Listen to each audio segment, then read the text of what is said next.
नमस्कार बच्चों, मैं डिम्पल सैनी लेकर आई हूँ आप सभी के लिए हिंदी का ऑनलाइन क्लास। तो आप सभी का बहुत बहुत स्वागत है आपके इस क्लास में। तो देखिए बच्चों, हम पढ़ रहे हैं अभी हिंदी, और हिंदी की यात्रा में अभी हमारा चल रहा है 12th क्लास हिंदी में। UP board 12th class Hindi में अभी हमारा चल रहा है खंड काव्य, और खंड काव्य भी हमारे 3 खंड काव्य हो चुके हैं, जिसमें हमने पहला खंड काव्य पढ़ा था मुक्ति यज्ञ, जो गांधी जी के जीवन से जुड़ा हुआ था। दूसरा खंड काव्य पढ़ा था हमने सत्य की जीत, जो द्रौपदी के चरित्र से जुड़ा हुआ था। नंबर 3 का खंड काव्य था हमारा रश्मि रथी, जो महादानी कर्ण के जीवन पर जुड़ा हुआ था। आज जो हम एक नया चैप्टर, नया खंड काव्य स्टार्ट करने जा रहे हैं, उसका नाम है आलोक वृत्त। आलोक का मतलब क्या होता है? प्रकाशमान, प्रकाशित, उजाला हुआ, रोशन। ठीक है, आलोक का मतलब क्या होता है? रोशन या प्रकाश युक्त। और वृत्त का मतलब होता है पूरा गोला, उस जिसको हम सर्किल बोलते हैं, इंग्लिश में सर्किल बोलते हैं, या हिंदी में हम उसे गोला बोल सकते हैं, या फिर वृत्त। ठीक है, वृत्त का मतलब क्या होता है, मैं आपको ये भी बताऊंगी कि वृत्त किस किस तरह से होता है, और आलोक वृत्त का मतलब यहाँ पर क्यों दिया गया है। तो इससे पहले मैं आपको बताना चाहूंगी कि ये जो आलोक वृत्त है वो लिखा गया है, खंड काव्य लिखा गया है गुलाब खंडेलवाल जी के द्वारा। किसके द्वारा लिखा गया है? गुलाब खंडेलवाल जी के द्वारा। और ये गांधी जी के संपूर्ण जीवन को लेकर लिखा गया है। गांधी जी के जन्म से पहले से स्टार्ट किया गया है। गांधी जी के जन्म के पहले जो हमारी प्रथम स्वतंत्रता संग्राम हुआ था, आप सभी को पता होगा कि हमारे देश का प्रथम स्वतंत्रता संग्राम कब हुआ था? 1857 में। तो 1857 के बाद की घटनाओं का, या उसके जस्ट बाद की घटनाओं को लेकर, और गांधी जी के जन्म के पहले की घटनाओं को लेकर थोड़ा थोड़ा स्टार्ट कर दिया था।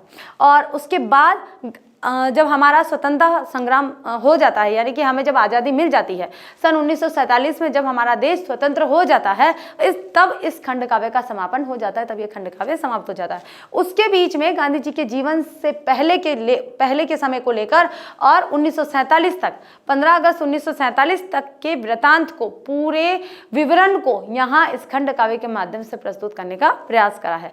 तो देखा जाए तो अगर हम खंड काव्य के नियमों की बात करते हैं, क्योंकि एक प्रबंध रचना है, और प्रबंध रचना के नियमों की बात करते हैं, जिस तरह से हमने खंड काव्य का परिचय पढ़ा था, उसमें देखा था कि महाकाव्य, खंड काव्य के क्या क्या नियम होते हैं, क्या क्या प्रवृत्तियां होती है। उस तरह से देखा जाए तो ये एक महाकाव्य की श्रेणी में आना चाहिए, क्योंकि गांधी जी के संपूर्ण जीवन को बताया इसमें। ठीक है, उनके संपूर्ण जीवन को बता दिया। अब हम कहेंगे कि भाई 1947 तक ही तो बताया है, उनका जो देहांत है वो तो 1948 में हुआ था, तो कुछ महीनों की बात है, बाकी जन्म से पहले के लेकर और जब 1947 तक जब हमारा देश आज़ाद हुआ तब तक का विवरण इसमें दिया गया है। तो हम क्या पढ़ने वाले हैं? आलोक वृत्त किसके द्वारा लिखा गया है? गुलाब खंडेलवाल जी के द्वारा, और किसके जीवन से जुड़ा हुआ है, यानी कि हमारे खंड काव्य का जो विषय है वो है गांधी जी का जीवन, गांधी जी के चरित्र, गांधी जी का संपूर्ण जीवन किस प्रकार से रोशन युक्त था, आलोकित था, प्रकाशमान था। उस प्रकाशमान जीवन को जो तेज लेकर था, हम कहेंगे तेज लेकर, क्योंकि आज हमारे महात्मा गांधी जी का जो नाम है राष्ट्रपिता की श्रेणी में आया है, श्रेणी नहीं, राष्ट्रपिता के नाम पर आया है, क्योंकि केवल एक ही है जो राष्ट्रपिता के संबोधन से लिया जाता है, जिनको राष्ट्रपिता की संज्ञा दी गई है, तो वो है महात्मा गांधी। तो कुछ ऐसे उन्होंने अनेक अनोखे कार्य किए हैं, कुछ ऐसे अचरज भरे कार्य किए हैं, कुछ ऐसे देश के लिए इतना संपूर्ण महायोगदान दिया है, जब जाके आज वे राष्ट्रपिता कहे जाते हैं। तो देखते हैं उनका जीवन, खंड काव्य में कितने सर्ग है, कौन कौन से जिलों में लिया गया है। सबसे पहले तो आपको मैं यही बात कहूँगी कि आप अपनी नोटबुक लेकर बैठिए, अपने जिले जरूर लिख लीजिए कि कौन सा खंड काव्य कितने जिलों में और कौन कौन से जिलों में लिखा गया है। अब आप कहेंगे कि मैं तो उस शहर का हूँ, ठीक है, तो आप सभी को पता है बच्चों कि शहर किसी न किसी डिस्ट्रिक्ट में जरूर आता है। तो आपको ये पता करना है कि आपका जो सिलेबस है वो किस डिस्ट्रिक्ट से है, तब आपको वो खंड काव्य पढ़ना है। क्योंकि हमको ये नहीं पता है कि आप किस डिस्ट्रिक्ट से बिलोंग करते हैं और आपका शहर कहाँ आता है, तो इतना डिटेल में नहीं पता होगा, तो हम सिर्फ जिले बता देंगे, बाकी का काम आपको करना होगा और आपको खंड काव्य पढ़ना होगा। तो शुरू करते हैं हमारा लेक्चर नंबर 1। देखिए, ये है हमारा आलोक वृत्त और गुलाब खंडेलवाल जी के द्वारा लिखा गया गांधी जी के जीवन पे। तो सबसे पहले यहाँ हम कुछ हमारे जिले हैं उसको डिस्कस करते हैं कि आलोक वृत्त पढ़ाया जाएगा प्रयागराज में, यानी प्रयागराज जो जिला है। अब आप देखिए, उत्तर प्रदेश के जितने जिले हैं उन सभी को अलग अलग 6 खंड काव्य में बांट दिए गए हैं। तो आलोक वृत्त प्रयागराज के बच्चों को पढ़ना है, अलीगढ़ के बच्चों को पढ़ना है, सहारनपुर के बच्चों को पढ़ना है, फर्रुखाबाद के बच्चों को पढ़ना है, मैनपुरी के बच्चों को पढ़ना है, मिर्जापुर के बच्चों को और सीतापुर के बच्चों को पढ़ना है। तो टोटल कितना हो गया यहाँ पर 1 2 3 4 5 6 7। तो टोटल कितने जिले हो गए यहाँ पर 7 जिले हो गए हैं। तो 7 जिलों के बच्चों को आलोक व्रत खंड काव्य पढ़ना है। ठीक है, तो यह आपको ध्यान रखना पड़ेगा, इससे ज्यादा और जानकारी नहीं दे सकते हैं। ठीक है, अब देखिए सबसे पहले मैं आपको बताती हूँ कि आलोक व्रत क्या है। हम यहाँ पर आलोक व्रत की बात कर रहे हैं। किसकी बात कर रहे हैं? आलोक। आलोक का जो मतलब होता है वो होता है प्रकाश। क्या होता है? प्रकाश या फिर रोशनी। ठीक है, या फिर उजाला। ठीक है, या फिर तेज, आप कुछ भी लिख सकते हैं, तेज। ठीक है, तो आलोक का मतलब ये हो गया। और वृत्त, क्या? वृत्त। अब वृत्त आप कहेंगे कि ये पूरा वृत्त है, ये अंदर का पार्ट जो वृत्त है आप इसको वृत्त कहेंगे, नहीं, ये वृत्त नहीं होता है। वृत्त क्या होता है? इस अंदर के मैटर से कोई मतलब नहीं है कि एक व्यक्ति का जीवन शुरू हुआ यहाँ पर, एक व्यक्ति का जीवन शुरू हुआ इस केंद्र से, यानी कि इस केंद्र से उसका जीवन शुरू हो गया। अब यहाँ से उसने चलना शुरू किया, धीरे धीरे उसका जो जीवन है चलता जा रहा है और पूरे उसी मतलब अपनी उसी स्थिति में आ गया है कि अब वो वापस जिस प्रकृति ने उसे जन्म दिया था उस प्रकृति में फिर से विलीन हो गया है। तो वो क्या बन गया? एक उसके जीवन का वृत्त बन गया है, उसके जीवन का एक सर्कल बन गया है। तो ये जो पूरी यात्रा है ना, ये यात्रा, ये जो इतनी बड़ी यात्रा करी है उसे क्या कहा जाता है? वृत्त कहा जाता है। क्या कहा जाता है? वृत्त। ठीक है, तो वृत्त अंदर का जो पार्ट होता है आप इसे वृत्त नहीं कह सकते हैं। अंदर का जो क्षेत्र होता है उसको वृत्त नहीं कहेंगे, वृत्त हम इसे कहेंगे। तो ये क्या है? हमारा वृत्त। ठीक है, तो गांधी जी का जीवन भी इसी तरह से चला था। कैसे चला कि ये खंड काव्य, हम खंड काव्य की बात करते हैं और गांधी जी के जीवन की भी बात करते हैं कि जब उनका जन्म हुआ था तो जन्म के समय से ही लेकर खंड काव्य उनके जीवन से 12 वर्ष पहले की घटनाओं से शुरू हुआ है। कि ये जो प्रथम सर्ग हमारा आता है वो 12 वर्ष पहले की घटनाओं को लेकर चलता है। तो जैसे ही गांधी जी का जीवन यहाँ से शुरू हुआ और उनके जीवन की एक एक घटनाओं को यहाँ पर बताया गया है खंड काव्य के माध्यम से, और 1947 में यहाँ इसका समापन दिया है। तो उनके जीवन का जो वृत्त है, उनके जीवन की जो यात्रा है, हम इसे यात्रा भी कह सकते हैं। क्या कह सकते हैं? यात्रा। तो इस यात्रा को बताने का, और ये यात्रा कैसी है? आलोकित है, तेज प्रकट करने वाली है, प्रकाशमान है, इस धरती को, इस भारत भूमि को प्रकाशित करती हुई है। आज भी इनके विचारों को फॉलो किया जाता है, आज भी इनके विचारों पर, गांधीवादी विचारों के आधार पर लोग जीवन यापन करते हैं। तो उनका जो ये जीवन है वो क्या कहलाता है? एक वृत्त कहलाता है। और जीवन का जो असर है, जो प्रभाव है, वो क्या कहलाता है? आलोक। तो उनका जीवन कैसा था? आलोक था, आलोकित था। तो हम आलोक जीवन न कह के यहाँ पर कवि ने, जो गुलाब खंडेलवाल जी है, उन्होंने नाम दे दिया है आलोक वृत्त। आलोक जीवन न बोलकर आलोक वृत्त कह दिया है। क्योंकि वृत्त क्यों है? क्योंकि उन्होंने पूरी यात्रा करी है, इसलिए। ठीक है, आगे चले। तो देखिए आगे आप देखते हैं, थोड़ा सा परिचय देखते हैं कि कविवर गुलाब खंडेलवाल ने आलोक वृत्त खंड काव्य की रचना की। ये आपको याद रखना है कि जब भी आपको खंड काव्य में या जब भी परिचय देना हो, कोई भी क्वेश्चन आ जाता है, चाहे आप चारित्रिक विशेषताओं से लेकर क्वेश्चन आता है, या सारांश को लेकर आता है, या घटनाओं को लेकर आता है, या सर्ग के परिचय को लेकर आता है, आपको ये पंक्ति जरूर लिखनी है, ये दोनों पंक्तियां। ठीक है, इन दोनों पंक्तियों में क्या है हम देखते हैं कि कविवर गुलाब खंडेलवाल ने आलोक वृत्त खंड काव्य की रचना की है। और 8 सर्गों में विभाजित इस खंड काव्य में राष्ट्रपिता महात्मा गांधी के जीवन को चित्रित किया गया है। हम कह सकते हैं यहाँ पर संपूर्ण जीवन को, बिल्कुल संपूर्ण ही हो गया। अब आप कह रहे हैं कि 1857 यानी कि महात्मा गांधी के जन्म के 12 वर्ष पहले की घटनाओं को लिया गया है और सन 1947 तक की घटनाओं को लिया गया। 12 वर्ष पहले की घटना से लेके सन 1947 तक की घटना, तो पूरा संपूर्ण जीवन आ गया। तो हम क्या कहेंगे यहाँ पर? संपूर्ण जीवन को चित्रित करता है। किसको करता है? संपूर्ण जीवन को, पूरे जीवन को बता रहा है। एक एक उन्होंने जो भी कार्य करे, जेल गए थे या फिर अनशन करा था, या अहिंसा के मार्ग पर चले थे, सत्याग्रह करा था, या फिर उन्होंने नमक कानून तोड़ा था, और भी जितनी भी जन क्रांति करी थी, जितनी भी चीजें करी थी, सारी की सारी इसमें आ गई। और इस क्षेत्र में स्वतंत्रता आंदोलन में कूदने से पहले यानी कि बचपन में ही उनके मन के अंदर अंग्रेजों के प्रति द्वेष भावना थी। क्यों थी? क्योंकि अंग्रेज जिस तरह से हमारे भारतवासियों का शोषण करते थे, वे बचपन में देखते थे कितना अत्याचार कर रहे थे, तो उनके अंदर एक चिंता बनी हुई थी देश को लेकर। उस देश को लेकर जो चिंता थी उसको लेकर वो कहाँ गए? विदेश गए। विदेश जाकर उन्होंने पढ़ाई करी। चलो विदेश की बात हम बाद में करते हैं, पहले आगे वाला देखते हैं आगे क्या है। पहले हम इसका थोड़ी सी शीर्षक की सार्थकता देखते हैं कि आलोक व्रत जो शीर्षक रखा गया है, आलोक व्रत जो शीर्षक रखा गया है वो क्यों रखा गया है, किस आधार पे रखा गया है। ठीक है, कभी कभी क्या होता है कि कुछ शीर्षक ऐसे होते हैं कि जो कथानक होता है, हम कथानक आप कह सकते हैं कविता का भी होता है बिल्कुल, और कहानी का भी होता है, खंडकाव्य का भी होता है, महाकाव्य का भी होता है, कि जो कथानक होता है वो शीर्षक से मैच नहीं करता। ठीक है, कभी नहीं करता है। देखिए एक 7th 8th क्लास में एनसीईआरटी बोर्ड में एक कहानी है, आप कहानी नहीं नाटक के आधार पर कह सकते हैं कि पापा खो गए। एक कई बच्चे पढ़ते होंगे और देखना आप लोग, कई आपको मिलेगी कि पापा खो गए। जब स्टोरी का शीर्षक हम पढ़ते हैं कि पापा खो गए, एक उदाहरण बता रही हूँ, मैं कोई कमेंट नहीं कर रही हूँ, और इस शीर्षक का कोई व्यंग्यात्मक रूप हो सकता है, इसका भी कोई उद्देश्य हो सकता है, बिल्कुल सही है।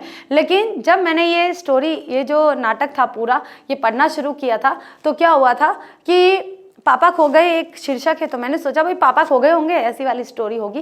फर्स्ट टाइम पढ़ रही थी मैं भी, बच्चे की एक बुक मिल गई मुझे हाथ में और मैं भी पढ़ने लग गई कि देखते पापा कहाँ खो गए, भाई किसके पापा खो गए, देखते तो है क्या होता है। तो जैसे ही मैंने वो पढ़ना स्टार्ट किया, उसमें जो कैरेक्टर थे ना बच्चों, वो कैरेक्टर ऐसे थे कि एक तो लाल ताऊ थे, जो पोस्ट बॉक्स होता है उसको लाल ताऊ कहा जाता था, और एक खंबा था, एक मतलब बिजली का जो पोल होता है उसे खंबा कहते हैं, एक पेड़ था, एक कौआ था, एक पोस्टर थे ऐसे, और एक चोर था जो एक लड़की को चुराकर अपहरण करके लेके आया था। अब इसमें पूरी कहानी जो चलती है, कथानक के माध्यम से पूरी स्टोरी चलती है, तो वो स्टोरी है ना, जिस धारा प्रवाह से चलती है उसमें एक पल के लिए भी कहीं भी पापा का नाम नहीं आता है, पापा शब्द नहीं आता है, कहीं नहीं आता है। एंड में जरूर उस लड़की, जब वो लड़की जाग जाती है तब आता है कि भाई हाँ उस लड़की के पिता का पता ढूंढा जाता है, तो वहाँ जरूर पिता का आता है। पापा खो गए या पापा के लिए कोई शब्द आया, ऐसा कहीं नहीं होता है। स्टोरी तो कहीं और चल रही है, और जो टॉपिक लिया हुआ है, जो शीर्षक लिया हुआ कहीं और ही लिया हुआ है। यानी कि बच्चों को भी अगर हम पढ़ाएंगे तो पहले क्या पढ़ाएंगे, सबसे पहले क्या पढ़ाएंगे कि शीर्षक पढ़ाएंगे, कि शीर्षक का मतलब क्या है और इस शीर्षक से जुड़ी हुई हम चीज़ें पढ़ना चाहते हैं। अब शीर्षक तो था पापा खो गए, लेकिन खोई कौन थी? बच्ची खोई थी, है ना। तो बिल्कुल उल्टा ही था। जब ये नाटक पढ़ा हमने तो बच्चों ने खुद नहीं बोल दिया, मैंने तो नहीं बोला, बच्चों ने खुद नहीं बोल दिया कि मैम पापा खो गए टॉपिक था लेकिन बच्ची खो गई थी, इसमें उल्टा छप गया, शायद हो सकता है। लेकिन हम कमेंट नहीं कर रहे, कोई व्यंग्यात्मक शैली में कुछ नहीं बोल रहे हैं, हम तो ये कह रहे हैं कि शीर्षक सार्थक होना चाहिए, कि जो भी शीर्षक लिया हुआ है आपके कंटेंट से जुड़ा हुआ होना चाहिए। तो यहाँ हम शीर्षक की बात कर रहे हैं कि आलोक व्रत जो शीर्षक लिया गया है, क्या इस कथानक को प्रस्तुत करता है, क्या इस कथानक के से जुड़ा हुआ है, कि आलोक व्रत कथानक के माध्यम से ही हम इस पूरे खंड काव्य को समझने की कोशिश कर सकते हैं क्या। शीर्षक का मतलब यही होता है कि आपने एक टॉपिक पढ़ा और टॉपिक से आप समझ जाइए कि आपको क्या पढ़ना है अंदर, ठीक है। तो हमारा शीर्षक ऐसा होना चाहिए। तो देखिए इसमें क्या बताया है कि आलोक व्रत खंड काव्य की शीर्षक की सार्थकता, कवि गुलाब खंडेलवाल ने आलोक व्रत में महात्मा गांधी के सदाचार एवं मानवता के गुणों से प्रकाशित व्यक्तित्व को चित्रित किया है। सदाचार का मतलब जानते हो आप क्या होता है? सत प्लस आचार। सदाचार का मतलब क्या होता है यहाँ बताती हूँ मैं आपको। सदाचार का मतलब होता है सत प्लस आचार, और सत का मतलब क्या होता है? अच्छा या फिर सत्य, ठीक है, अच्छा भी बोल सकते हैं हम, हमारी भाषा में अच्छा बोलेंगे। और जो सत का मतलब होता है वो सत्य। आचार यानी कि आचरण या फिर व्यवहार, ठीक है, आचरण या व्यवहार, ठीक है। तो क्या हुआ? सदाचार का मतलब क्या हुआ? सत्य का आचरण या सत्य का व्यवहार या अच्छा व्यवहार, ठीक है। तो महात्मा गांधी के सत्य के आचरण को हम देखते हैं कहीं भी, इस खंड काव्य में भी नहीं, खंड काव्य में ही नहीं, हम कहीं भी देखते हैं तो महात्मा गांधी के सत्य के मार्ग पर चलने के जो विचार थे उसको हम देखते हैं। तो बिल्कुल महात्मा गांधी सत्य के मार्ग पर चले थे। दूसरा है मानवता। अब मानवता क्या होती है कि मानवीय गुणों की रक्षा करना, मानव के प्रति उत्तरदायी रहना, मानव के प्रति कर्तव्यों का निर्वाह करना, मानव के प्रति दयालु रहना, उसके प्रति कर्तव्यबद्ध रहना, तो ये सारी चीजें क्या कहलाती है? मानवता कहलाती है। तो गांधी जी में, महात्मा गांधी जी के अंतर्गत क्या सदाचार और मानवता के गुण थे? बिल्कुल थे। और इसी सदाचार और मानवता के जो गुण है उनको प्रकाशित करता है ये खंड काव्य। इस खंड काव्य का जो विषय है, उद्देश्य एवं मूल भाव यही है। विषय क्या है? यही है कि महात्मा गांधी के चरित्र को प्रस्तुत करना।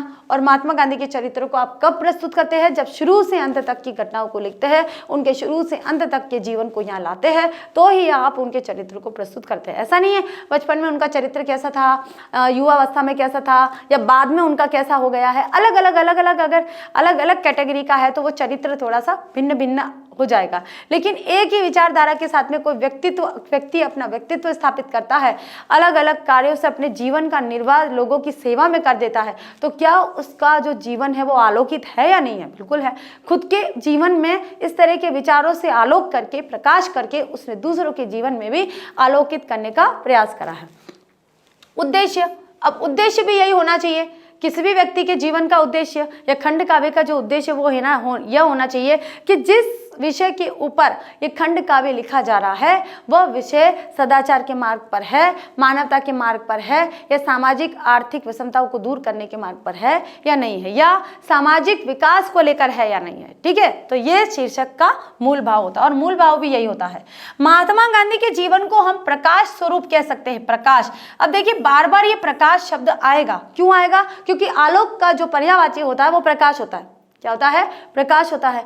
आलोक का मतलब ही प्रकाश होता है या उजाला होता है। तो उजाला तो एक थोड़ी सी तद्भव शैली आ गई है, और हम जिस भाषा को पढ़ रहे हैं, हिंदी भाषा को पढ़ रहे हैं, उसमें से थोड़ी सी संस्कृत निष्ठ भाषा आनी चाहिए, तत्सम शब्दावली आनी चाहिए, तभी वो थोड़ी सी अट्रैक्टिव लगती है, आकर्षक लगती है। अब हम उजाला बोल देंगे तो बिल्कुल बोलचाल की ग्रामीण भाषा हो जाएगी, तो ऐसी भी नहीं होनी चाहिए बच्चों। ठीक है, तो महात्मा गांधी के जीवन को हम प्रकाश स्वरूप कह सकते हैं क्योंकि उन्होंने भारतीय संस्कृति की चेतना को अपने सद्गुणों से, सद्गुणों यानी अच्छे गुणों से, सत यानी अच्छे, सत यानी मैंने आपको बताया कि अच्छा, ठीक है, सद्गुणों से एवं विचारों से, सविचारों से प्रकाशित किया है। उन्होंने विश्व में सत्य, प्रेम, अहिंसा आदि मानवीय भावनाओं का प्रकाश फैलाया है। अब मैंने आपको कहा ना कि बार बार ये प्रकाश शब्द आएगा। ठीक है, क्यों आएगा? क्योंकि हम क्या पढ़ रहे हैं? आलोक पढ़ रहे हैं। क्या पढ़ रहे हैं? आलोक। और आलोक के जो पर्यायवाची होते हैं उनमें प्रकाश शब्द आता है।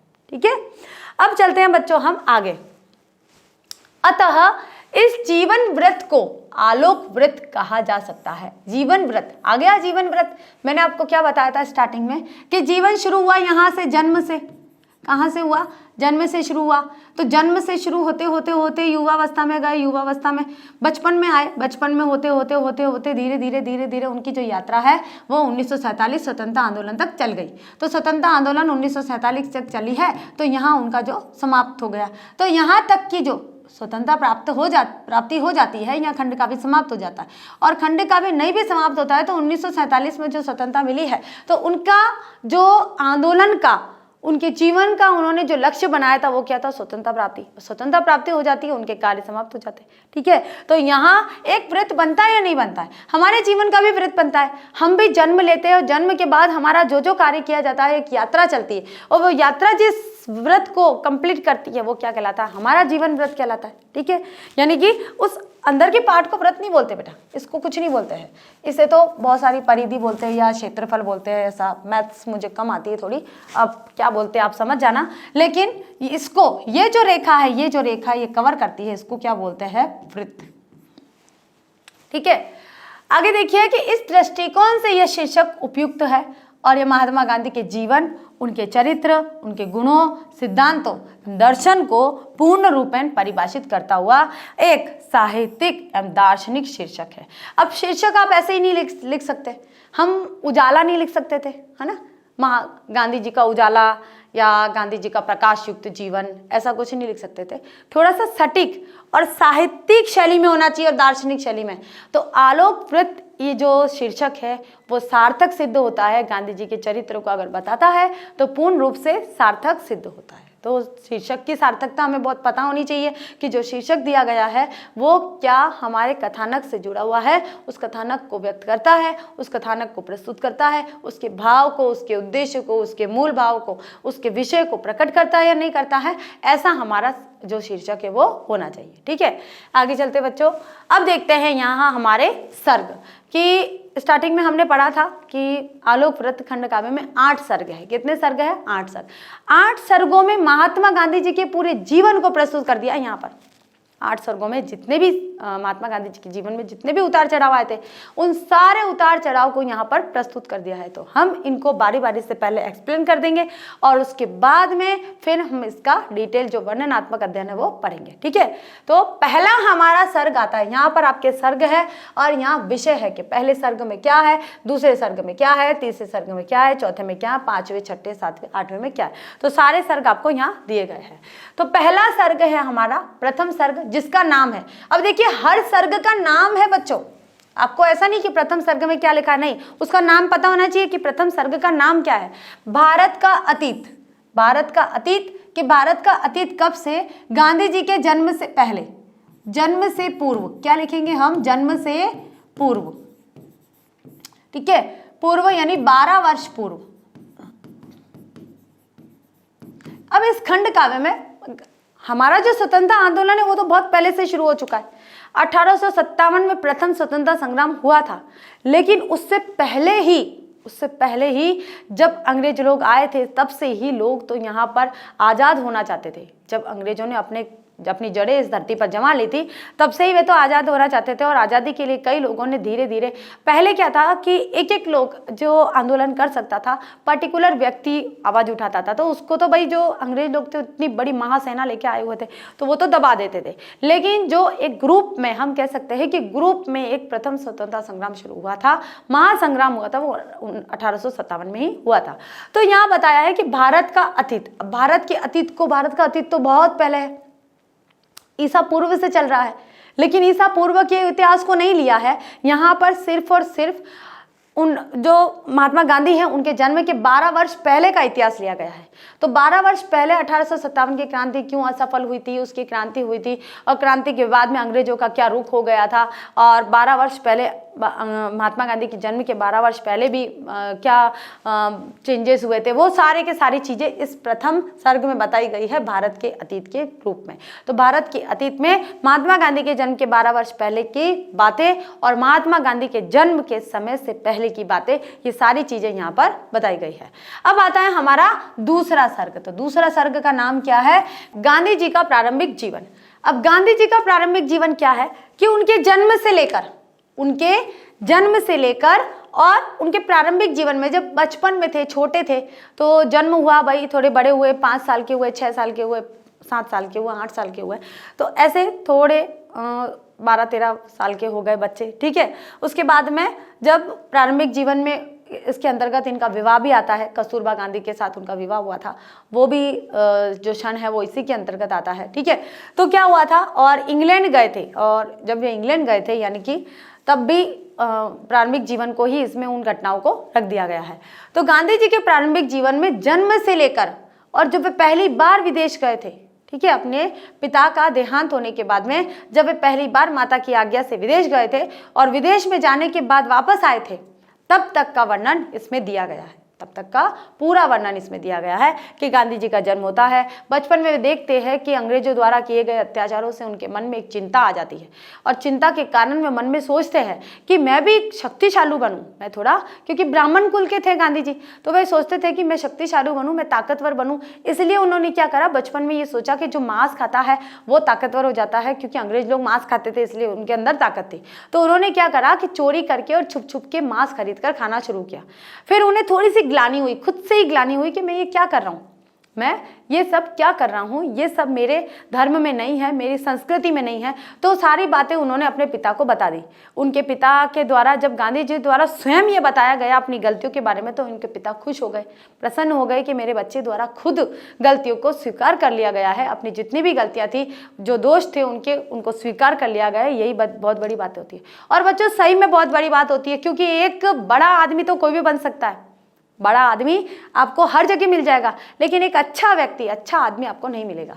अच्छा व्यक्ति बनना बहुत मुश्किल है। बड़ा आदमी तो आप हर बार कभी भी बन सकते हैं, बहुत सारे पैसे कमा लिए, बड़ा आदमी बन गए, ठीक है, लेकिन एक अच्छा व्यक्ति बनना बहुत मुश्किल है। और वही बनने के लिए कभी कभी हमें झुकना भी पड़ता है, कभी कभी हमें हमारा जो आत्मसम्मान है वो भी गिराना पड़ता है, और कभी कभी हमें अपना समर्पण भी करना पड़ता है। तो यहाँ गांधी जी ने स्वयं ने समर्पण किया। क्या समर्पण किया कि उन्होंने जो भी मांसाहारी भोजन खाया था उसको स्वीकार करके अपने पिता के सामने प्रस्तुत हो गए। आगे क्या हुआ भाई देखिए, अब जब गांधी जी थोड़े से बड़े हो गए तो उनका विवाह प्रस्ताव आया, कस्तूरबा गांधी से उनका विवाह हो गया, और विवाह होने के बाद में उनका दोनों का जो जीवन है वो चल रहा था, ठीक है। अब गांधी जी ने अपने पिता, जो उनके पिता बीमार हो गए थे, तो जो करमचंद गांधी जी थे वो बीमार हो गए थे, तो उनकी ढंग से उन्होंने देखभाल नहीं की, मतलब उनको लगा, क्योंकि वो अपने वैवाहिक जीवन में व्यस्त थे, और वैवाहिक जीवन में व्यस्तता के कारण उनका ध्यान अपने पिता की तरफ से हट गया कुछ समय के लिए। जब उनके पिता की मृत्यु हो गई तब उन्हें पश्चाताप हुआ कि मैंने ये क्या किया, अपने पिता का ध्यान नहीं रखा। अंतिम समय में उन्हें मेरी जरूरत थी और मैंने उस समय उनका ध्यान नहीं रखा। तो थोड़ी सी उनके अंदर ग्लानि हुई, और वे उस चीज़ को मिटाने के लिए, उस बात को मिटाने के लिए वे और पढ़ाई करने के लिए और अध्ययन करने के लिए विदेश चले गए अपनी माता की आज्ञा लेकर। और माता की आज्ञा लेकर वे जाते हैं, कस्तूरबा गांधी को अपने घर पर ही छोड़ के जाते हैं। माता की आज्ञा लेकर जब वे विदेश जाते हैं, वहाँ से पढ़कर वापस आते हैं, तो उन्हें समाचार मिलता है कि उनकी जो माता थी पुतलीबाई, उनका भी देहांत हो गया है। इससे वे थोड़े से टूट जाते हैं, स्तब्ध हो जाते हैं, और फिर उनकी यात्रा चलती है यहाँ पर कि जब वे स्तब्ध हो जाते हैं, उसके बाद में यहाँ थोड़ा सा जीवन यापन करते हैं, उसके बाद में वे अफ्रीका चल जाते हैं। कहाँ चले जाते हैं? अफ्रीका। तो तीसरा जो सर्ग आता है हमारा, अफ्रीका प्रवास आता है। क्या आता है? अफ्रीका प्रवास। कि जब उनकी माता की मृत्यु हो जाती है प्रारंभिक जीवन में, तब उनका तीसरे नंबर की यात्रा शुरू होती है। तो तीसरा सर्ग शुरू हो जाता है। माता की मृत्यु और उनके जीवन की उत्कंठा के साथ, जीवन की चिंता के साथ ही दूसरे सर्ग की समाप्ति हो जाती है। तीसरा सर्ग शुरू होता है अफ्रीका प्रवास के लिए, कि अब वे अफ्रीका में जाते हैं फिर से पढ़ने के लिए। अफ्रीका में वे देखते हैं कि काले और गोरे में भेद होता था, फर्स्ट क्लास और सेकंड क्लास के लोगों में भेद होता था, कि वहाँ के लोग जिस तरह का भेदभाव करते थे, उस भेदभाव से एक बार क्या होता है कि गांधी जी को फर्स्ट क्लास में वे बैठे होते हैं वेटिंग रूम में, और आते हैं वहाँ के अफ्रीकन लोग आते हैं और उनको फर्स्ट क्लास से बाहर निकाल कर बाहर फेंक देते हैं। वो प्लेटफॉर्म पर पूरी रात प्लेटफॉर्म पर ऐसे ही बाहर बैठे हुए निकालते। तो उन्हें एहसास होता है कि इन लोगों के साथ में हिंसात्मक कार्य करके इन्हें चेंज नहीं किया जा सकता, अहिंसात्मक प्रवृत्ति अपना कर ही हम इसे बदल सकते हैं। तो उन्होंने अफ्रीका में भी इस तरह के कार्य करे, अहिंसा परमो धर्म अपनाया। अहिंसा के माध्यम से ही वे अफ्रीका में भी कुछ परिवर्तन कर पाए थे। ये जो रंग भेद की नीति थी जो अफ्रीका में चल रही थी, उसको भी वे बदल पाए थे कुछ हद तक, ठीक है। वहां से सीख कर आए थे कि हिंसा को अहिंसा ही दबा सकती है, अहिंसा से ही हिंसा को हम जीता जा सकता है, ठीक है। और दूसरी चीज सत्याग्रह सीख कर आए थे कि सत्य के आग्रह के लिए आपको कुछ भी करना पड़े, अपने जीवन का बलिदान भी करना पड़े, लेकिन आपको करना पड़ेगा। और सत्याग्रह ही एकमात्र ऐसा साधन है जो मनुष्य को तोड़ देता है। कि हम किसी को हराना चाहते हैं तो सत्याग्रह के माध्यम से हम उनके विचारों को परिवर्तित कर सकते हैं। तो यहाँ पर अफ्रीका प्रवास करते हैं। जब अफ्रीका से लौटते हैं वे, अफ्रीका से जब वे लौटते हैं तो उन्हें समाचार मिलता है, उसके बाद उनका जीवन शुरू हो जाता है। अफ्रीका से लौटते हैं, उसके बाद जैसे ही वहाँ उनका प्रवास होता है, तीसरे सर्ग की समाप्ति होती है, और अफ्रीका से भारत जब आगमन होता है तो चौथे सर्ग का प्रारंभ हो जाता है। तो भारत आगमन के बाद वे क्या करते हैं, यहाँ पर भी अहिंसा का पाठ मनुष्य लोगों को पढ़ाना शुरू कर देते हैं। सत्य के मार्ग पर चलना है, अनशन करना है, ठीक है। या फिर अनशन भी किस लिए, मतलब हरिजनों उद्धार करते हैं, वे हिंदू मुस्लिम एकता के लिए लड़ते हैं। तो बहुत सारी ऐसी कार्यवाही होती है। भारत आगमन के बाद में उनकी पत्नी का देहांत हो जाता है, कस्तूरबा गांधी का, और वे पूर्ण रूप से टूट जाते हैं। उन्हें थोड़ा धक्का लगता है कि उनके जीवन में पहले गए थे तो उनके पिता की मृत्यु हो गई थी, माता की मृत्यु हो गई, अब अफ्रीका से वापस लौटे तो उनकी पत्नी की मृत्यु हो जाती है। तो वो थोड़े से टूट जाते हैं, थोड़े से हिल जाते हैं, ठीक है। तो ये भारत आगमन का उनका चौथा सर्ग है। आगे आते हैं बच्चों, यहाँ हमारा पांचवा सर्ग आता है असहयोग आंदोलन। पांचवें सर्ग में वे असहयोग आंदोलन चलाते हैं कि अंग्रेजों के साथ सहयोग न करना।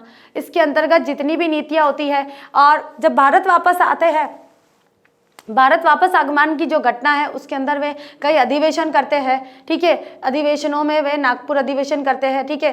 कांग्रेस का जो अधिवेशन होता है नागपुर अधिवेशन में वे अध्यक्षता करते हैं। तो उस अध्यक्षता में कई ऐसे नियम लागू किए जाते हैं, कई ऐसे नियम बनाए जाते हैं जो देश हित के लिए होते हैं।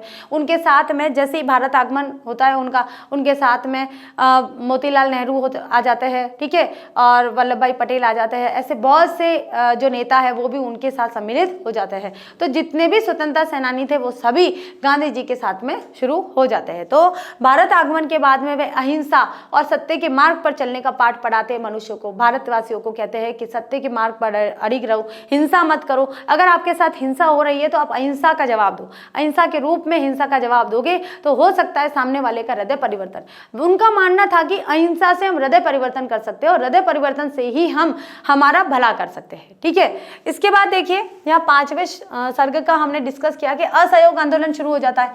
असहयोग आंदोलन में उसके अंदर विदेशी कपड़ों का बहिष्कार हो जाता है, ठीक है। विदेशी कपड़ों के बहिष्कार के बाद में यहाँ असहयोग आंदोलन के शुरू होने के बाद में इसकी समाप्ति हो जाती है। अब हो जाता है यहाँ पर छठा सर्ग आता है नमक सत्याग्रह। अब गांधी जी ये मानते हैं कि नमक मनुष्य का सबसे प्रमुख खाद्य पदार्थ है। अगर किसी भी खाद्य पदार्थ में नमक नहीं है तो वो बेस्वाद होता है। तो नमक सबसे पहले और सबसे इंपॉर्टेंट चीज होती है। तो उसी इंपॉर्टेंट चीज को उन्होंने एक माध्यम बनाया, एक हथियार बनाया। उन्होंने कहा कि जो अंग्रेजों ने नमक कानून बना रखा है, नमक कानून जो बना रखा है उस नमक कानून को तोड़ना बहुत जरूरी है, ठीक है। 1920 में असहयोग आंदोलन हुआ था और 1928 में उन्होंने दांडी यात्रा शुरू करी थी और 1928 में नमक कानून उन्होंने तोड़ा था। कहाँ पर जाकर, कहाँ से शुरू करा था ये उन्होंने चंपारण में शुरू करा था और दांडी पहुंचकर उन्होंने समुद्र के पास में समुद्र के पानी से नमक बनाकर और नमक कानून को तोड़ा था। तो इस तरह से यहाँ उनकी घटना नमक सत्याग्रह पर भी होती है। तो नमक बनाकर उन्होंने जो अंग्रेजों को पाठ पढ़ाया था, जो एक संकेत दिया था कि हम भारतवासी हैं, हम कुछ भी कर सकते हैं, ठीक है। तो इस तरह से यह नमक कानून तोड़ के नमक सत्याग्रह जो छठा सर्ग है उसकी समाप्ति हो जाती है। अब आती है बच्चों हमारा सातवां सर्ग, सप्तम सर्ग आता है जन क्रांति। अब जन क्रांति ये कब हुई थी? 1942 में, ठीक है। जो जन क्रांति हुई थी वो कब हुई थी? 1942 में। 1942 में जन क्रांति यानी कि लोगों के द्वारा क्रांति शुरू कर दी। जब पूरे देश में चारों तरफ स्वतंत्रता आंदोलन शुरू हो गए, जगह जगह सभाएं होने लगी, जगह जगह बहुत सारी चीजें होने लगी। उसके साथ ही 1942 में उन्होंने भारत छोड़ो आंदोलन का नारा दिया कि अंग्रेजों भारत छोड़ो, अंग्रेजों भारत छोड़ो, करो या मरो का नारा दिया। तो इस तरह से यहाँ पर जन क्रांति के साथ ही ये जो 1942 से लेके और 1947 तक, 47 से पूर्व यानी कि 15 अगस्त 1947 से पूर्व, ठीक है। 14 अगस्त हम 10 अगस्त कभी भी मान सकते हैं कि जब अंग्रेजों ने साइन करे कि हम ये देश छोड़कर चले जाएंगे, तब तक के बातों को जन क्रांति के सर्ग में डाला गया है, 7वें सर्ग के अंतर्गत रखा गया है। और जैसे ही यह फैसला होता है कि अंग्रेज इस देश को छोड़कर जाएंगे, हमें स्वतंत्रता मिल जाएगी, तब इस सर्ग की समाप्ति हो जाती है। अब आता है हमारा 8वां सर्ग। अब 8वां सर्ग है बच्चों हमारा स्वतंत्रता। जब 15 अगस्त 1947 में 15 अगस्त 1947 में हमें आज़ादी मिल जाती है, तो आज़ादी के साथ ही, जैसे ही आज़ादी मिलती है, आज़ादी के साथ ही इस खंड काव्य की समाप्ति हो जाती है। क्या हो जाती है? समाप्ति, ठीक है। तो इस तरह से 8 सर्गों में विभक्त है। 8 सर्गों के नाम आपको याद होने चाहिए। पहला नाम आता है हमारा अतीत का, भारत का अतीत, जो गांधी जी के जन्म के 12 वर्ष पूर्व का समय को लिया गया है। दूसरा आता है यहाँ पर गांधी जी का प्रारंभिक जीवन, जो गांधी जी के प्रारंभिक जीवन को बहुत बड़ा बताया गया है, जन्म से लेकर विवाह और विवाह से लेकर उनके इंग्लैंड जाने तक का। और इंग्लैंड से जब वे वापस आते हैं, उनके पिता की मृत्यु, उनकी माता की मृत्यु का समाचार मिलता है। और उसके बाद में जब वे अफ्रीका जाने के पहले तक, इंग्लैंड से तो वापस आ जाते, अफ्रीका जाने के पहले तक का जो पूरा वृतांत है वो इसके अंतर्गत आता है। और ये जो दूसरा सर्ग है वो बहुत ही बड़ा सर्ग है।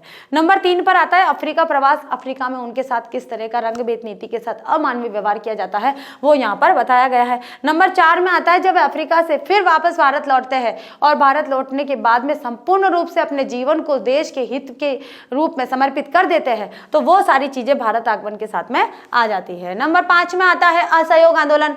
1920 में उन्होंने असहयोग आंदोलन शुरू करा था और असहयोग आंदोलन के साथ साथ उन्होंने अंग्रेजों के साथ कौन कौन सी नीतियां अपनाई थी, वो सारी चीजें इसके अंतर्गत दी गई है।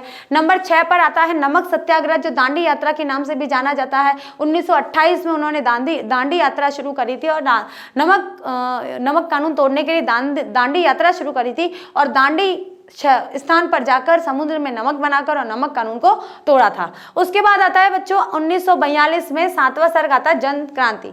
और जन क्रांति कब हुई थी, जनता की क्रांति कब शुरू हो गई थी कि संपूर्ण भारत में स्वतंत्रता को लेकर जो आग जल रही थी वो आग कब भड़कने लगी थी, 1942 में पूर्ण रूप से स्वराज्य पूर्ण स्वतंत्रता की मांग कर ली गई थी। ठीक है, तो 1942 में ये जन क्रांति शुरू हो गई थी। और जब जन क्रांति का समापन हो जाता है इसका मतलब हमें स्वतंत्रता मिल जाती है, तो स्वतंत्रता की प्राप्ति के साथ ही ये जो खंड काव्य है आलोक व्रत उसकी समाप्ति हो जाती है कि गांधी जी के जीवन के बारे में, गांधी जी के जीवन में उन्होंने जितने भी कार्य किए हैं उन्होंने अपने कार्यों से इस देश को, इस भूमि को प्रकाशमान किया है, आलोकित किया है।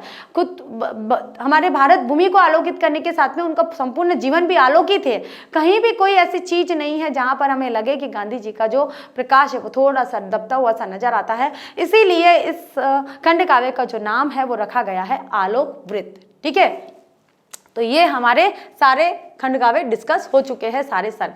अब हम करते हैं यहाँ थोड़ा सा डिटेल में कि क्या क्या आपको किस तरह से लिखना है। ठीक है, तो देखिए पहला सर्ग आता है हमारा, प्रथम सर्ग कौन सा है, भारत का अतीत।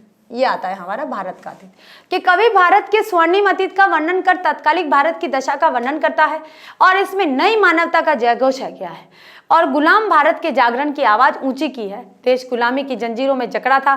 स्वतंत्रता की प्रथम क्रांति के ठीक 12 वर्ष पश्चात गुजरात प्रदेश की पोरबंदर नामक स्थान पर महात्मा गांधी का जन्म हुआ।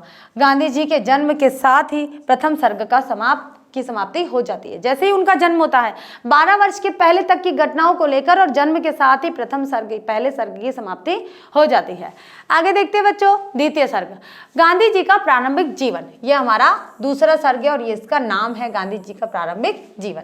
खंड काव्य की कथा दूसरे सर्ग से प्रारंभ होती है। मेन जो मुख्य रूप से खंड काव्य की स्टोरी है वो कहां से शुरू होती है, दूसरे सर्ग से। पहले सर्ग में तो अतीत के बारे में बताते और गांधी जी का जन्म हो जाता है, जन्म के साथ ही सर्ग समाप्त हो जाता है। दूसरा सर्ग शुरू होता है गांधी जी का प्रारंभिक जीवन, यानी कि जन्म से लेकर और इंग्लैंड से जब वापस आए थे अफ्रीका जाने के पहले तक का पूरा जो वर्णन है वो दूसरे सर्ग में आता है।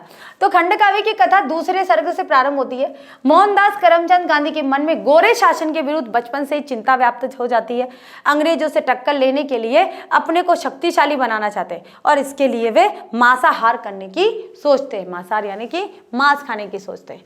घर से पैसे चुरा चुरा कर चोरी चोरी मांस खाया करते थे, किंतु झूठ और चोरी से वे मन ही मन लज्जित भी होते थे। फिर अपने रोगी पिता को पत्र लिखकर अपनी कमजोरियों के लिए क्षमा याचना करते। पिता पुत्र की सच्चाई पर गदगद होकर छाती से लगा लेके, गदगद का मतलब क्या होता है, खुश होकर, प्रसन्न होकर, प्रसन्न होकर। ठीक है, आगे देखिए अब चलते हैं, हमारा समय बीतता है। उनकी शादी कस्तूरबा के साथ होती है। अमानवीय दुर्बलताओं से प्रेरित बापू भी कस्तूरबा के प्रति आसक्त हो जाते हैं और इसी समय रोग शैया पर पड़े पिता की मृत्यु हो जाती है।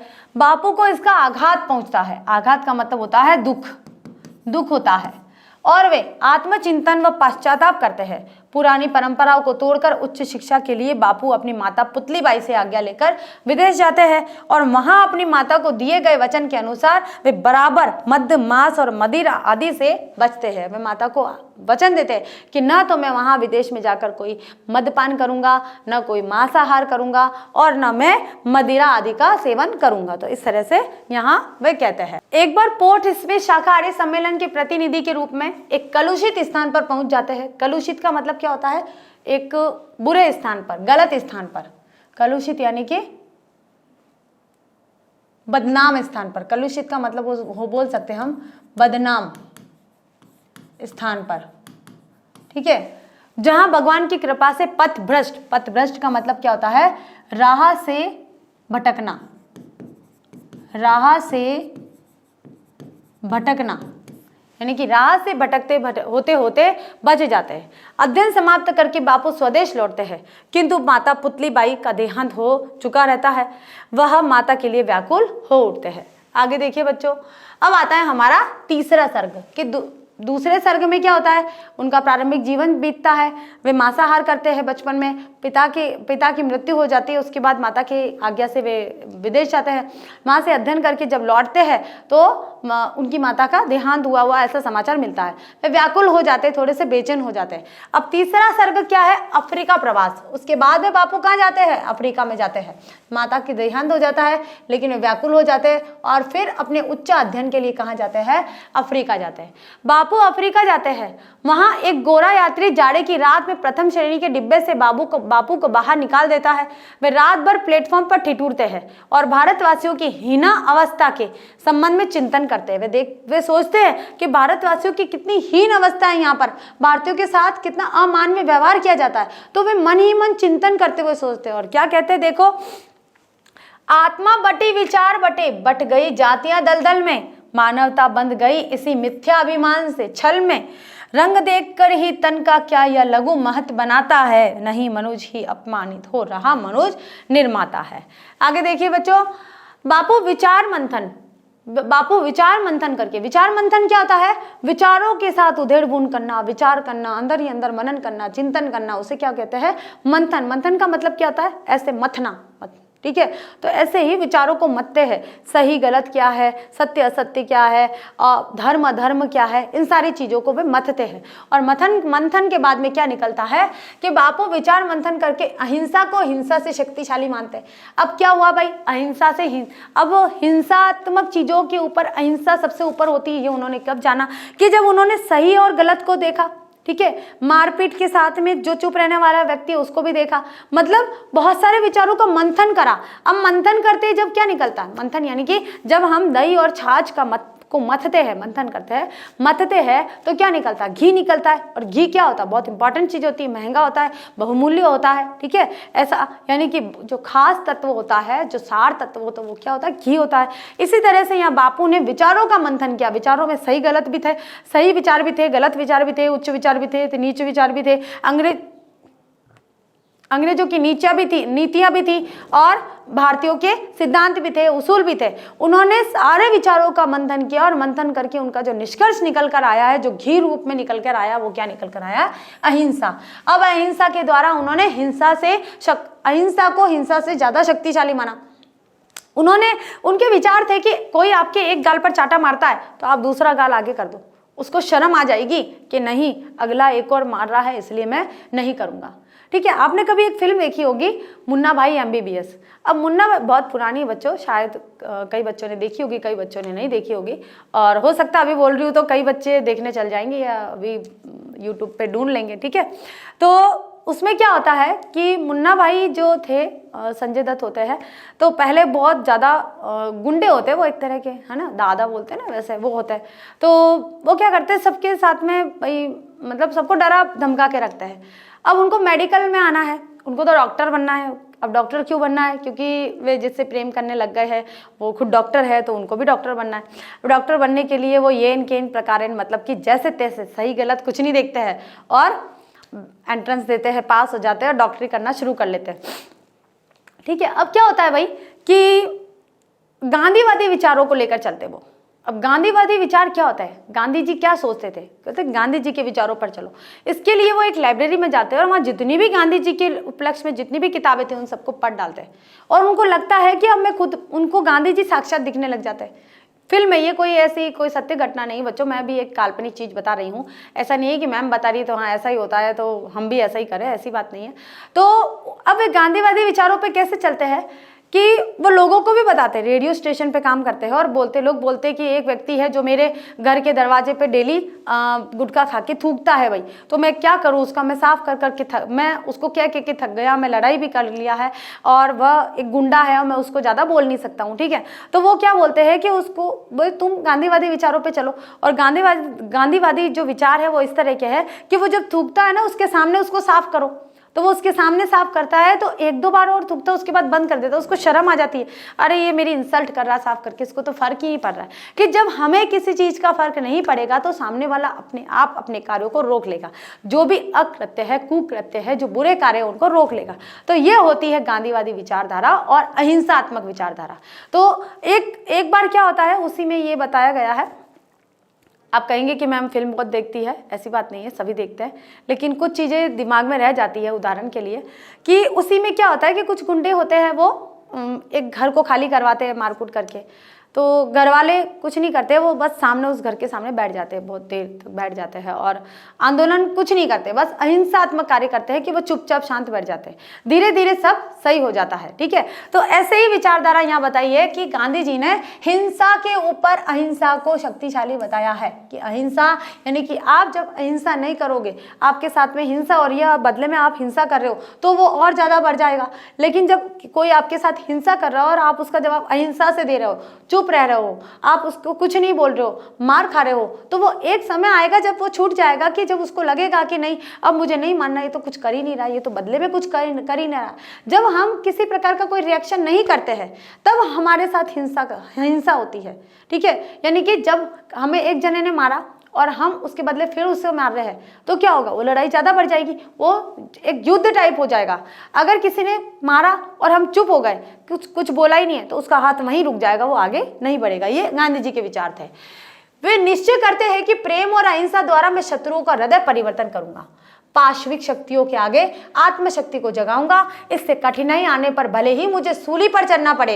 हृदय मंथन के परिणाम स्वरूप महात्मा गांधी को जो अहिंसात्मक प्रतिकार का मार्ग सूझता है वही बाद में सत्याग्रह के नाम से जाना जाता है। तो सत्याग्रह क्या होता है? अहिंसात्मक मार्ग। सत्याग्रह क्या होता है? अहिंसात्मक मार्ग पर चलना। अहिंसात्मक मार्ग पर चलना ही क्या होता है? सत्याग्रह होता है। सत्याग्रह नाम से अभिहित होता है और बापू दक्षिणी अफ्रीका में हजारों सत्याग्रहियों का नेतृत्व करते थे। आगे देखिए, चौथा सर्गम हमारा शुरू होता है कि वापस भारत आगमन। ये हमारा चौथा सर्ग का नाम है। अफ्रीका से महात्मा गांधी भारत वापस आते हैं और गांधी जी के आह्वान पर देश बंधु चित्तरंजन दास, पंडित मोतीलाल नेहरू, राजेंद्र प्रसाद, वल्लभ भाई पटेल आदि नेता उनका नेतृत्व ग्रहण करते हैं। नेतृत्व ग्रहण करने का मतलब है कि वो उन्हें नेता बना देते हैं। जो भी है, चित्तरंजन दास, मोतीलाल नेहरू, राजेंद्र प्रसाद और वल्लभ भाई पटेल, ये सभी उनको नेता घोषित कर देते हैं। सर्ग के प्रारंभ में चंपारण के संघर्ष का चित्रण है। चंपारण कहाँ पर है? बिहार का एक क्षेत्र है जहाँ पर नील की खेती कराई जाती थी। क्या कराई जाती थी? नील की खेती। और वहाँ लोगों को बंधक के रूप में रखा जाता था, अंग्रेजों द्वारा अत्याचार। मैं ये मानती हूँ कि ज़्यादा नॉलेज नहीं है मुझे, लेकिन जितना भी मैंने पढ़ा है उसमें सबसे ज़्यादा अत्याचार वो नील के जो किसान होते थे उनको किया जाता था। बाहर से लोगों को बुलाया जाता था, बाहर से उनको खरीद नहीं कह सकते हैं, उनको बंदी बनाकर लाकर और यहाँ छोड़ा जाता था। अलग अलग क्षेत्रों से आदिवासी लोगों को लाकर वहाँ छोड़ा जाता था और उनसे नील की खेती कराई जाती थी। उन्हें खाना नहीं दिया जाता था, उन्हें ढंग से सांस लेने की फुर्सत नहीं थी, उन्हें उनके दैनिक कार्य नहीं करने दिए जाते थे, बल्कि पूरा समय उन्हें नील की खेती करने में लगा दिया जाता था। ठीक है। गोरे नीलहों का किस प्रकार हृदय परिवर्तित किया गया, कवि ने बड़ी सूक्ष्मता से इस सर्ग में विवेचन किया है। इस आंदोलन की सफलता के पश्चात खेड़ा सत्याग्रह का वर्णन हुआ, जिसमें वल्लभ भाई पटेल का चरित्र उभरकर सामने आता है। भीषण अकाल के समय अंग्रेजों द्वारा लगान वसूली का दमन चला। महात्मा गांधी के नेतृत्व में किसानों ने लगान देना बंद कर दिया और अंग्रेजों के हिंसात्मक दमन को बापू की अहिंसात्मक विरोध के आगे झुकना पड़ा। आगे देखिए बच्चों, और अब आता है हमारा पांचवा सर्ग, असहयोग आंदोलन। क्या? असहयोग आंदोलन। प्रारंभ में असहयोग आंदोलन की पृष्ठभूमि तैयार होती है। नागपुर कांग्रेस अधिवेशन के अवसर पर बापू का ओजस्वी भाषण। क्यों? क्योंकि नागपुर कांग्रेस अधिवेशन की जो अध्यक्षता वो किसने करी थी? गांधी जी ने। किसने करी थी? गांधी जी ने करी थी। नागपुर कांग्रेस अधिवेशन की जो अध्यक्षता है वो किसने करी थी? गांधी जी ने करी थी। और उस समय उन्होंने ओजस्वी भाषण दिया था। और इसी बीच चोरी चोरा कांड की घटना हो जाती है। काकोरी स्टेशन पे चोरी चोरा कांड की घटना हो जाती है और महात्मा गांधी आंदोलन को स्थगित कर देते हैं। कौन से आंदोलन को? असहयोग आंदोलन को स्थगित कर देते हैं। 1920 में शुरू होता है और चोरी चोरा कांड की जो घटना है 1922 में होती है। और इसलिए इस चोरी चोरा कांड की घटना से स्तब्ध होकर वे असहयोग आंदोलन को स्थगित कर देते हैं, यानी कि रद्द कर देते हैं। किंतु स्थगित थोड़ा सा आगे बढ़ा देते हैं। किंतु अंग्रेजी सरकार उन्हें गिरफ्तार कर लेती है। किस लिए? असहयोग आंदोलन के लिए उन्हें गिरफ्तार कर लेती है। अस्वस्थता के कारण जेल की अवधि पूरी किए बिना ही उन्हें छोड़ दिया जाता है। अपनी सजा के शेष अवधि तक वे राजनीति से पृथक रहकर हिंदू मुस्लिम एकता, हरिजनोद्धार, खादी प्रचार आदि रचनात्मक कार्य करते हैं। इन्हीं दिनों बापू को हिंदू मुस्लिम एकता के लिए 21 दिनों का उपवास भी करना पड़ता है और उसे क्या बोलते हैं? अनशन बोलते हैं। क्या बोलते हैं? अनशन। वे 21 दिनों का अनशन करते हैं। ठीक है, कौन? बापू। और किसके लिए करते हैं? हिंदू मुस्लिम एकता के लिए, क्योंकि दोनों के बीच में भिड़ंत हो रही थी, दोनों के बीच में वाद विवाद हो रहे थे। इस वाद विवाद और इस भिड़ंत को रोकने के लिए और उनको एक करने के लिए उन्होंने 21 दिनों का अनशन भी किया था। आगे देखिए, अब ये क्या कहते हैं? रुके न बाढ़ घृणा की तो मेरे जीवन का अर्थ नहीं है। रुके न बाढ़ घृणा की। अब घृणा किसके लिए कही गई है? कि हिंदू मुस्लिमों के प्रति घृणा कर रहे थे और मुस्लिम हिंदुओं के प्रति घृणा कर रहे हैं। तो वो कह रहे हैं कि अगर ये घृणा की जो बाढ़ है अगर वो रुकती नहीं है तो मेरा जो जीवन है वो क्या है? व्यर्थ है। मेरा जीवन व्यर्थ है, कोई अर्थ नहीं है। कोई भी बलिदान मनुष्यता की सेवा में व्यर्थ नहीं है। अगर मनुष्य मानवता की सेवा में अगर मेरा बलिदान हो जाता है, अनशन भूख हड़ताल करते हुए अगर मैं मर जाता हूं, तो ये कोई भी, ये मेरी जो सेवा है, मेरा जो जीवन अगर बलिदान हो गया है तो व्यर्थ नहीं है, क्योंकि मनुष्यता की सेवा में किया जा रहा है। सत्य अहिंसा की धरती पर क्यों यह रक्तपात मचता? मैं 100 बार मरूं यदि मेरे मरने से भारत बचता। अगर भारत भूमि मेरे मरने से बच जाती है तो 100 बार जन्म लेकर भी मैं इस धरती के लिए मरना चाहता हूं। आगे देखिए बच्चों, छठा सर्ग। तो छठा सर्ग क्या है? हमारा नमक सत्याग्रह यानी दांडी यात्रा। अब छठे सर्ग में नमक सत्याग्रह का चित्रण है। बापू बतलाते हैं कि नमक तो सबके लिए भोज्य पदार्थ है और इस पर किसी का नियंत्रण नहीं होना चाहिए कोई, क्योंकि अंग्रेजों ने इस पर कानून बना लिया। ठीक है, कर दो भाई, नमक ऐसे नहीं बना सकते हो, आपको लगान देना पड़ेगा, कर देना पड़ेगा। तो नमक तो भाई मूल भोज्य, मुख्य रूप से भोज्य पदार्थ होता है। अब इस पर भी कानून बन जाएगा तो मनुष्य खाएगा क्या? तो हमारी जो जनता है, भारतवासी खाएंगे क्या? उनके लिए तो ये जो भोजन है जो मुश्किल से उन्हें प्राप्त हो रहा है वो भी अप्राप्त हो जाएगा। इस सिद्धांत को लेकर बापू नमक सत्याग्रह को प्रारंभ करते हैं और वे दांडी यात्रा पर पैदल नमक कानून को तोड़ने के लिए चल पड़ते हैं और जेल सत्याग्रह से भर जाता है, क्योंकि नमक कानून तोड़ने के लिए बहुत बड़ी से जो जन समुदाय है वो एकत्रित हो जाता है। दांडी यात्रा जब शुरू होती है तो जहां से शुरू होती है वहां से लेकर और जहां दांडी क्षेत्र है वहां तक जितने भी रास्ते में जितने भी मनुष्य होते हैं वो सब अपने जन समुदाय के साथ में सम्मिलित होते जाते हैं और बहुत बड़ी संख्या में ये आंदोलन पूर्ण होता है। आगे देखिए बच्चों, गोलियां चलती है, बम के धमाके होते हैं। क्यों? क्योंकि बहुत सारे लोगों को जेल में बंद कर दिया जाता है और गोलियां चलाई जाती है अंधाधुंध, क्योंकि अंग्रेज तो अपनी मनमानी करते थे, उनके लिए कोई कानून तो था नहीं कि यहाँ गोली नहीं चलानी है, यहाँ नहीं चलानी है। जैसे आज हम कॉन्स्टिट्यूशन को फॉलो करते हैं उस तरह से पहले तो कुछ था नहीं। तो वे बहुत जेल को बहुत सारे भारतवासियों से भर देते हैं, क्योंकि बहुत सारा जन समुदाय दांडी यात्रा में सम्मिलित होता है और इस कारण वे सभी को दोषी मानते हैं और सभी को भर देते हैं और बहुत सारी गोलियां भी चलाते हैं। कहीं बम धमाके हो रहे हैं, कहीं हिंदुस्तान वासी भारतवासी चला रहे हैं, कहीं पर अंग्रेज सरकार चला रही है, ऐसे बहुत धमाका होता है। किंतु सत्याग्रही के उत्साह में कमी नहीं आती है। अंग्रेजी सत्ता बापू के सत्याग्रह से बदल जाती है और फिर बापू अंग्रेजों द्वारा गोलमेज परिषद के लिए बुलाए जाते हैं और सन 1937 में प्रांतीय स्वराज्य की स्थापना का अधिकार मिल जाता है। प्रांतीय स्वराज्य की स्थापना उस समय हो जाती है। अब आता है बच्चों हमारा 7वां सर्ग, और 7वां सर्ग आता है जन क्रांति, जो हुई थी 1942 ईस्वी में। जन क्रांति यानी कि जनता की क्रांति, जनता की पूर्ण रूप से जो क्रांति शुरू हुई थी वो हुई थी 1942 में। जन क्रांति का प्रारंभ 1942 में जन क्रांति का प्रारंभ होता है और अंग्रेजों भारत छोड़ो का नारा बुलंद होता है। बापू के आह्वान पर सारा देश क्रांति की ज्वाला में टूट पड़ता है। फिर साम्राज्यवादी कुचक्र प्रारंभ होता है। साम्राज्यवादी कुचक्र कैसा होता है? अंग्रेजों द्वारा कई ऐसे कार्य किए जाते हैं इस क्रांति को दबाने के लिए, इस आंदोलन को दबाने के लिए, इस जनता का शोषण करने के लिए। सभी नेता बंदी बना लिए जाते हैं, किंतु क्रांति की ज्वाला बुझती नहीं है। अंग्रेजों का दमन चक्र प्रारंभ हो जाता है। युवकों को गोलियां खानी पड़ती है और इसी समय कस्तूरबा की मृत्यु हो जाती है और उनकी मृत्यु से बापू को गहरी ठेस पहुंचती है और वे टूट जाते हैं। ठीक है, आगे देखिए बच्चों, अष्टम सर्ग, यह आता है हमारा अंतिम सर्ग है बच्चों, और अंतिम सर्ग का नाम क्या है? स्वतंत्रता। आपको सर्ग के नाम याद होना बहुत जरूरी है। आपसे पूछ लिया जाएगा कि सप्तम सर्ग का सारांश लिखिए या षष्ठ छठे सर्ग का सारांश लिखिए, नाम बताइए, तो आपको याद होना चाहिए। एमसीक्यू क्वेश्चन में भी पूछा जा सकता है, एमसीक्यू में भी पूछ सकते हैं कि पहला सर्ग का नाम बताइए, पांचों सर्ग का नाम बताइए, तो सर्गों के नाम आपको याद होना बहुत जरूरी है, ठीक है।